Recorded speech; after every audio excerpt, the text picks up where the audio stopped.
केंद्रीय जांच ब्यूरो यानी सीबीआई की एक कार्रवाई ने रक्षा मंत्रालय और सेना से जुड़े तंत्र को सवालों के घेरे में ला दिया है। शनिवार को सीबीआई ने रक्षा मंत्रालय में तैनात एक आर्मी अफसर को रिश्वतखोरी के आरोप में गिरफ्तार किया।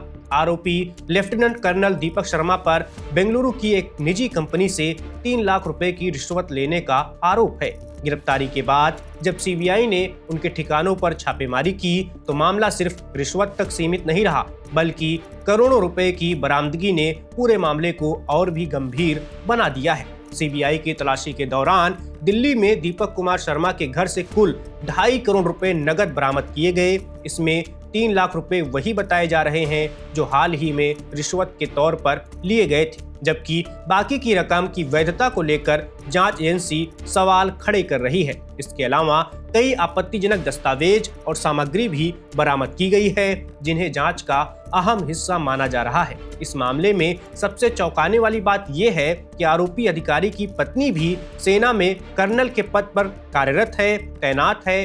कर्नल काजल बाली वर्तमान में division ordnance unit Sri Ganganagar Rajasthan में कमांडिंग ऑफिसर हैं। सीबीआई ने उनके खिलाफ भी मामला दर्ज किया है। तलाशी के दौरान श्री गंगानगर में काजल बाली के आवास से 10 लाख रुपए नकद बरामद किए गए हैं। जांच एजेंसी ये पता लगाने में जुट गई है कि ये रकम किस स्रोत से आई और क्या इसका इस पूरे रिश्वत नेटवर्क से कोई संबंध है। सीबीआई ने इस केस में एक बिचौलिए विनोद कुमार को भी गिरफ्तार किया है।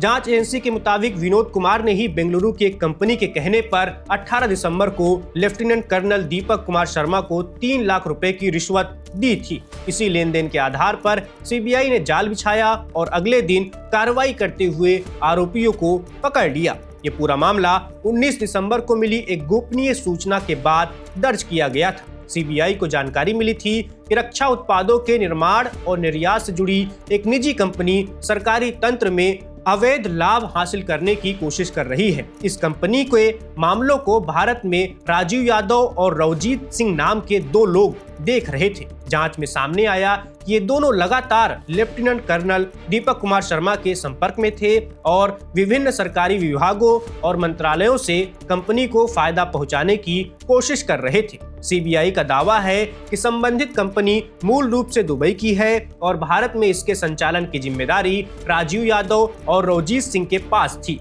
एजेंसी को संदेह है कि रिश्वत सिर्फ एक सौदे का हिस्सा हो सकती है या इसके पीछे कोई बड़ा नेटवर्क भी काम कर रहा हो सकता है। मामले की गंभीरता को देखते हुए सीबीआई ने दिल्ली, श्री गंगानगर, बेंगलुरु, जम्मू सहित कई स्थानों पर एक साथ तलाशी अभियान चलाया है। दिल्ली में लेफ्टिनेंट कर्नल शर्मा के घर से 2.5 करोड़ रुपए नकद, रिश्वत की रकम और अन्य संदिग्ध सामग्री बरामद की गई है। वहीं श्री गंगानगर में उनकी पत्नी के आवास पर और कार्यालय पर भी छापेमारी की गई। दीपक कुमार शर्मा और बिचौलिया विनोद कुमार को 20 दिसंबर को अदालत में पेश किया गया, जहां से दोनों को 23 दिसंबर तक सीबीआई हिरासत में भेज दिया गया है। जांच एजेंसी अब ये पता लगाने की कोशिश कर रही है कि इस कथित रिश्वतखोरी में कौन कौन लोग शामिल हैं और क्या सेना और रक्षा मंत्रालय से जुड़े अन्य अधिकारियों की भी भूमिका इसमें रही है। पति लेफ्टिनेंट कर्नल, पत्नी कर्नल दोनों पर लगे गंभीर आरोपों ने इस मामले को बेहद संवेदनशील बना दिया है। करोड़ों रुपए की बरामदगी ने कई सवाल खड़े कर दिए हैं। अब सबकी नजरें सीबीआई की आगे की जांच पर टिकी हुई हैं। इस खबर में बस इतना ही। मेरा नाम वैभव है। आप देखते रहिए one India. Subscribe to One India and never miss an update. Download the One India app now.